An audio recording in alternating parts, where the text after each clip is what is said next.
Don't start a Skool community until you know this one thing. This one thing is what can determine if you have an incredibly strong community that can grow by itself or a dwindling community that is coming towards its ultimate demise. And so this one thing is what truly determines if you are profitable or if you are just ruining your reputation.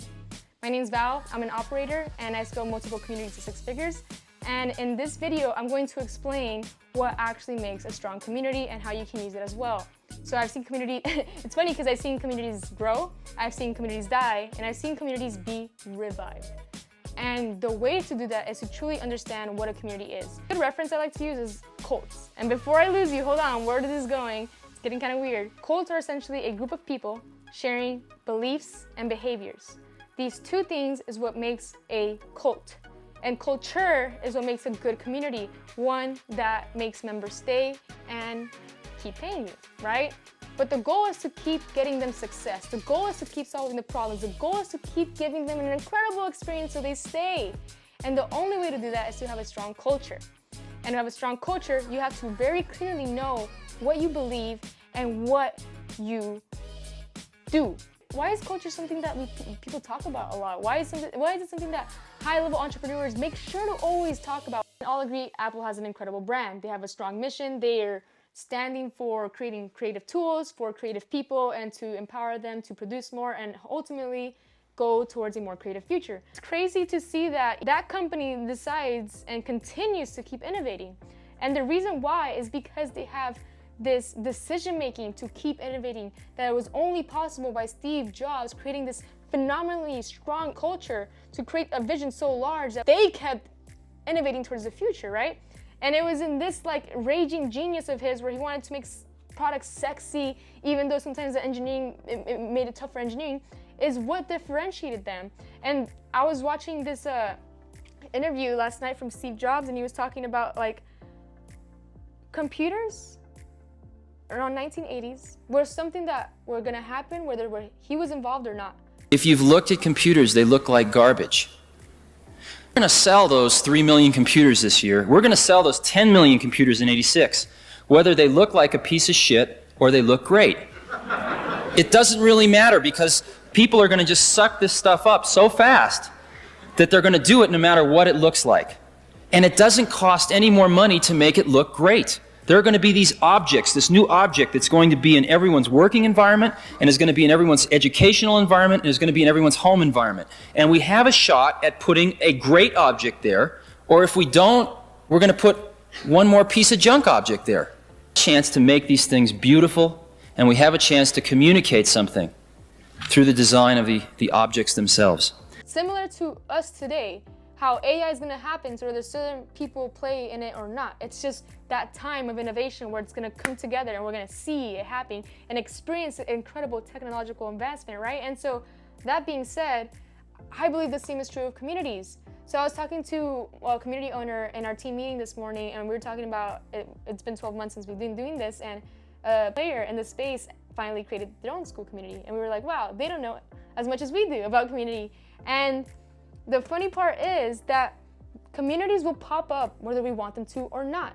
Communities that are topics that you constantly talk about. Communities that solve problems that you have a solution for. Communities that connect people that you have an audience for. This is gonna happen whether you want it to or not. Now that we know communities are gonna happen regardless, and we understand to keep one alive, it requires a strong culture. Let me kind of tie this together in a way I wish I knew 12 months ago starting. And I'm gonna draw it real quick on my, iPad. To create a strong community, to create a strong culture, what it requires is for you to draw a line. And what I mean by that is, let's take this line that turns out to be a circle as an example, right? In this line, you can see a boundary, right? There's the circle and the outside. And so to capture a culture within the bounds, again, you draw the line. In this line, you say who we are and who we're not. You say who we serve and who we don't serve. We say what we believe and what we don't believe. We say what we behave and do versus what we don't do. We say this is who we are and who we're not. That line, that fine line is this line right here, right? And that is what encloses you. And unless we are able to nurture it, keep it alive, it will die and cease to be autonomous and blend into everything else.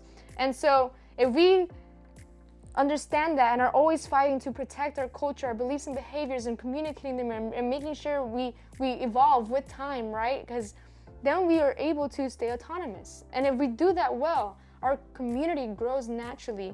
And so we want to keep the community green. We want to keep it alive with new things, stuff going on constantly. They're getting water, sunlight, everything's going on. And that's the truth about building a community. It means to keep it alive. It means to keep it active. It means to keep it engaged. And you can only do that if you have a mind that is constantly seeking ways to help your customers, to innovate the product, and to create exceptional experiences. And that's honestly something that I would encourage you, if you have that within you, to start this community, because it's not going to be easy. It's not going to be fast all the time. And, you know, it might not be what you think. But the truth is, if you stick with it and you keep growing it and you grow it in a way that is genuine human connection, it'll become something that is a part of you, like a child, like a baby. It's like yours. It's like the soul. It's something that is a part of you, and you are a part of it in the grand scheme of its movement. And if you're able to do that and see it that way, I promise you'll be fine. You'll grow quickly and you'll keep growing. Helping others help themselves. You're also helping others help others. And if this is one giant movement, you can see how we can essentially actually change the world. And I'm not just saying that to be piffy, right? Like, we can actually do. Well, maybe I am a little bit naive, right?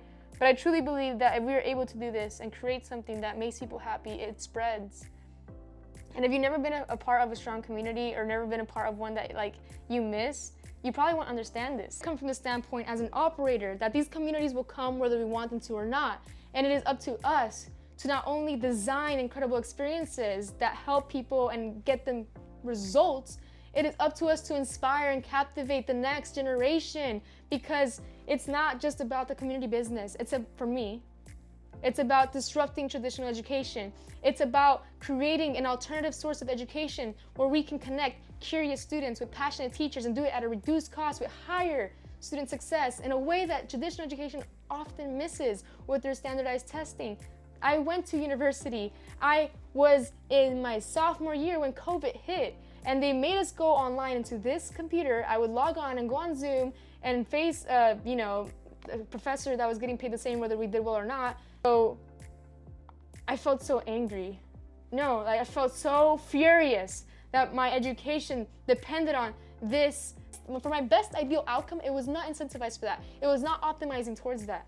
And that is why having a business, something that depends on it, is the source to creating a better, a reinvented, a redesigned education, one that is possible only by technology, only by the stuff that's going on right now.